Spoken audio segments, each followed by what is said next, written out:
दक्षिण film industry में पौराणिक कथाओं का हमेशा से गहरा क्रेज रहा है और इसी परंपरा को आगे बढ़ाती है मुकेश कुमार सिंह निर्देशित फिल्म कन्नप्पा। यह फिल्म जाने माने सितारों जैसे अक्षय कुमार, प्रभास, मोहनलाल और विष्णु मंचू के साथ नास्तिक से शिवभक्त बनने की एक असाधारण यात्रा को दर्शाती है। कन्नप्पा की कहानी। फिल्म की कहानी थिन्नाडु विष्णु मंचू नामक एक आदिवासी योद्धा के इर्द गिर्द घूमती है, जो बचपन में अपने मित्र की बलि होते देखकर देवताओं से विश्वास खो देता है। वो देवियों को केवल पत्थर मानता है और भगवान के अस्तित्व को नकारता है। कैलाश पर बैठी पार्वती, काजल अग्रवाल, शिव, अक्षय कुमार से पूछती हैं कि क्या ये नास्तिक तभी आस्तिक बन पाएगा। शिव मुस्कुराते हैं क्योंकि उन्हें पता है कि वह समय अवश्य आएगा।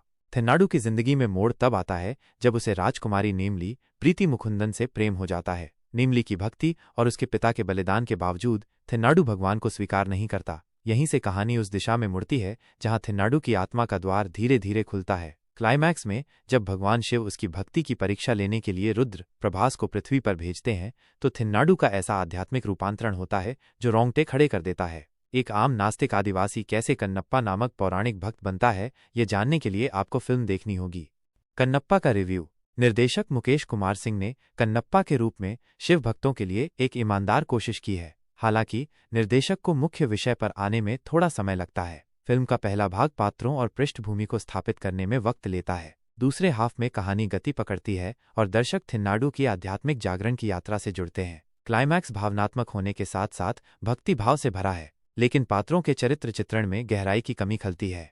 शेल्टन चाउ की सिनेमेटोग्राफी में जंगल, नदी और पहाड़ों के मनोरम दृश्य जीवंत हो उठते हैं। हालांकि इस तरह की पौराणिक फिल्मों में वीएफएक्स को और बेहतर ढंग से पेश किया जाना चाहिए था। पौराणिक कथा के हिसाब से सेट और कॉस्ट्यूम डिजाइन पर भी अधिक मेहनत की जानी चाहिए थी। संवाद दमदार हैं। स्टीवन देवसी का बैकग्राउंड स्कोर भी प्रभावशाली है, लेकिन संगीत के मामले में गाने कहानी को बाधित करते हैं। 3 घंटे 2 मिनट का रन टाइम थोड़ा ज्यादा लगता है।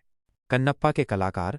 विष्णु मंचू ने थिन्नाडु के रूप में अपनी भूमिका के साथ न्याय करने की पूरी कोशिश की है। वे एक्शन और क्लाइमैक्स के दृश्यों में जंचते हैं। भगवान शिव के रूप में अक्षय कुमार अपनी चिर परिचित मुस्कान के साथ आते हैं, वहीं मां पार्वती के रोल में काजल अग्रवाल उनका साथ देती हैं। रुद्र के रूप में प्रभास की एंट्री फिल्म के उत्तरार्ध में होती है, लेकिन थिन्नाडु के नास्तिक से आस्तिक बनने की प्रक्रिया में ये कई सवालों का जवाब देती है। प्रीति मुकुंदन अपने चरित्र के जरिए महज ग्लैमर जोड़ पाती हैं। किराता की छोटी सी भूमिका में मोहनलाल जमे हैं। कंपाडू के रोल में मुकेश ऋषि को बहुत कम स्क्रीन स्पेस मिला है। मोहन बाबू महादेव शास्त्री के रूप में भरोसेमंद हैं, तो आर शरद कुमार नातनाथुडू के चरित्र में याद रह जाते हैं। ब्रह्मानंद, मधु, शिव बालाजी, देवराज ब्रह्माजी जैसे कलाकारों ने अपने किरदारों को ठीक ठीक निभाया है। कुल मिलाकर कन्नप्पा शिव भक्ति पर आधारित एक भव्य फिल्म है, जो अपने कुछ दृश्यों और कलाकारों के दमदार प्रदर्शन के लिए देखी जा सकती है, लेकिन कुछ तकनीकी और कथात्मक कमियों के कारण ये अपने पूर्ण पोटेंशियल तक नहीं पहुंच पाती।